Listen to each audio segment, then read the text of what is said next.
there I was. I was back in the airport. And so they rolled me up, they rolled me up to the terminal, and I roll up and I'm in a wheelchair, and so you know what that means? I get to skip the line. Focus on your strengths, people.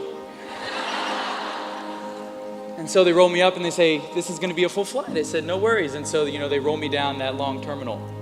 The plane started to fill in and, people are looking at me and then looking away. And no one wants to sit next to me. Have you ever felt like you were invisible? Have you ever felt like you weren't good enough? Look around the room.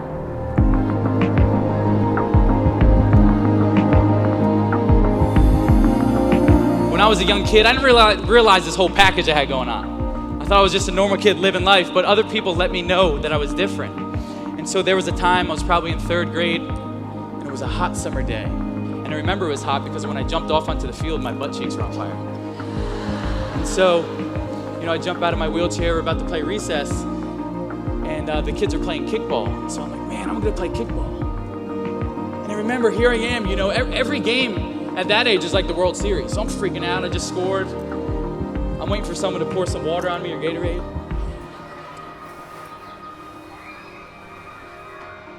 And the pitcher walks up and the catcher said something that I'll never forget. He said, how are you gonna let a cripple score on you? I'm in 3rd grade. I don't even know what this word means, but I know that it's negative. I know that it had this negative connotation. And so this was my first glimpse of why me? Raise your hand if at least one time in your life you said, why me? Look around the room.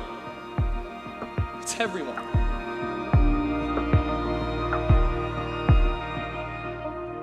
And so for me, I'm like, I just beat you fair and square. I don't even have legs and I beat you. Like, why are you calling me these names? I don't get it. Why me?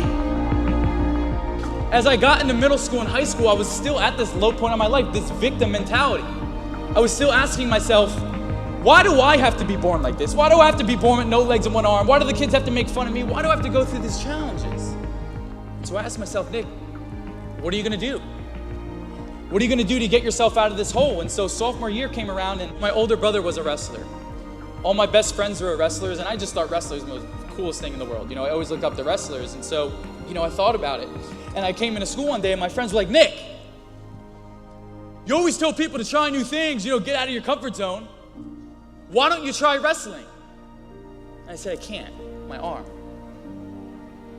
And what I mean by that is this arm, let me pull this guy, it looks like a potato. We call it the potato now, it used to look like a chicken wing. And so basically, this arm was about 5 inches longer than it is now. And my bone was growing faster than my skin. If I would have hit my arm hard enough, my bone would have came through my skin. And so I was thinking of a way how I could become a wrestler. And so I was like, all right, I'm gonna figure this out. And so I came home one day, I'm sure my mom remembers this very clearly.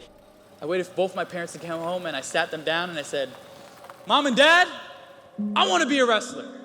My mom was like, oh no, Nick. God forbid, wrestling's the most physical sport. What are you gonna do if your bone comes through your skin? What are you gonna do then? I looked at them and I said, can we cut it off? And they said, first off, Nick, the right word is amputate. You're so aggressive with your words. I said, all right, I'll use your vocabulary. Can we amputate my arm? And my sophomore year, my parents went ahead and scheduled the appointment for me to amputate my arm. My parents didn't give me everything. They put my clothes in front of me and said, Nick, figure it out. In the most polite way. Or they put the food in front of me and they said, Nick, figure it out. I wasn't coddled. The biggest advantage I had by my parents raising me that way is my parents helped me exercise the muscle of falling on my face and getting back up. I remember how excited I went back to school. I looked at these people, I said, I'm gonna become a wrestler. And then, people laughed. Nick, let's be real. Let's be real. How are you gonna become an athlete, let alone a wrestler? You have no legs and one arm. But listen, in life, we're always gonna have the outside noise, right? We're always gonna have the outside noise, the haters, the naysayers, the people that tell us that our goals are too big, that we're not good enough, smart enough, pretty enough, whatever it may be. But we all have a choice. The choice is you can let the outside noise affect you or drive you. What's it gonna be? And so I looked at these people, I said, you're right.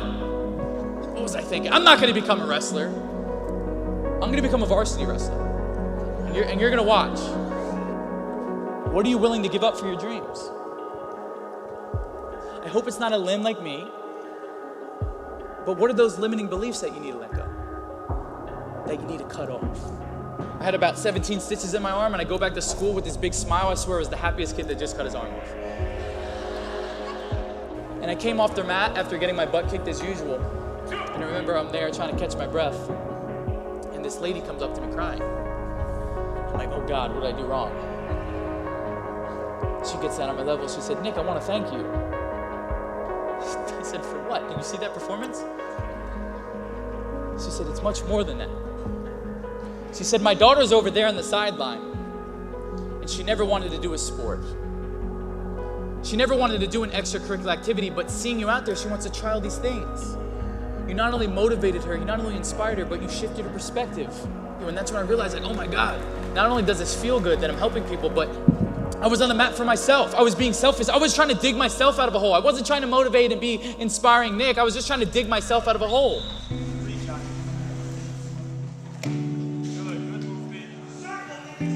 But I realized that the impact was much more than me. And I also realized that all the things that I thought were disgusting about me, all the things that I thought were negative about me, the disempowering things, turned out to be my biggest empowerments and my biggest influences. Where would I be if every single time someone said, you can't do that, I was like, you're right, and I bowed down? Where would you be if every single time someone told you you can't do something, you listened to them? That's probably the same thing in your life. The things that you don't like about yourself, the things that you nitpick about yourself are probably the things that make you you. Your authentic you. That's how you're going to stand out in your personal life. That's how you're going to stand out in your business life, by being your authentic you. And so I realized not only is my situation kind of like a superpower, but this was fulfilling, helping other people. This phrase that I kind of frame my whole life on is, it's not can't, but how. I can't do this because I'm not tall enough. I can't do this because I don't have the resources. I can't do this because I'm not old enough. Whatever it may be, we all have these limiting beliefs, right? I may not have legs, but I'm here to make a massive footprint in this world before I leave.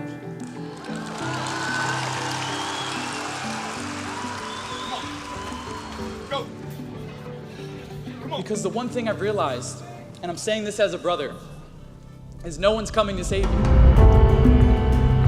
No one's coming to save you. The only person that's going to make a drastic change in your life, whether that's physically, mentally, emotionally, spiritually, the only person that is going to dig you out of your hole is who? You. It is emotionally impossible for you to feel grateful and sad at the same time. Grateful and angry, whatever it may be, the emotion of gratitude literally outweighs all the negative emotions. Starting your day off with gratitude is starting your day off on the right foot. And so, when I was sitting on that plane,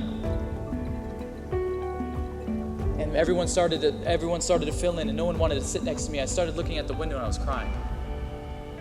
I was trying not to let these other people know I was crying, and I was going through my head. I said, Nick, what would you tell the kids?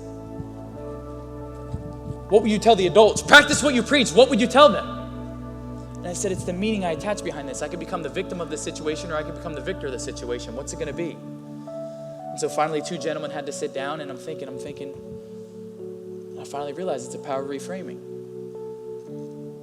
I said, I can sit here and cry all the way home. I can let this affect my day, my week, my month. Or Nick can celebrate the fact that he has the most legroom in this plane. In the snap of a finger, I took a situation that was disempowering, where Nick was literally crying on a plane, and I turned it into an empowering situation where I'm sitting here cracking up. I'm like, you guys pay a lot of money for this. It's all about the meaning you attach behind things. And the reason why it's so near dear in my heart, it saved my life. I love this quote by Nelson Mandela. Nelson Mandela says, I don't lose. I only win or learn. In life, there's only winning or learning. And once you realize that all your problems become gifts once you learn from them. We think all these things are bad, but in the grand scheme of life, they teach us something. Back to my one finger, there's always one thing that you can pull out of any negative situation, whether that is a different perspective, a different piece of knowledge, a different way to go about life, a different sense of gratitude. Whatever it may be, there's always one piece of good information that you can take from a loss and extract that good and turn it into a W. That's all I wanted people Because in life all deals us a deck of cards, right? You may think your deck of cards is amazing. You may think your deck of cards is mediocre. You may think your deck of cards is very bad. But it's our duty to play that hand to the best of our ability. If you agree, say yes.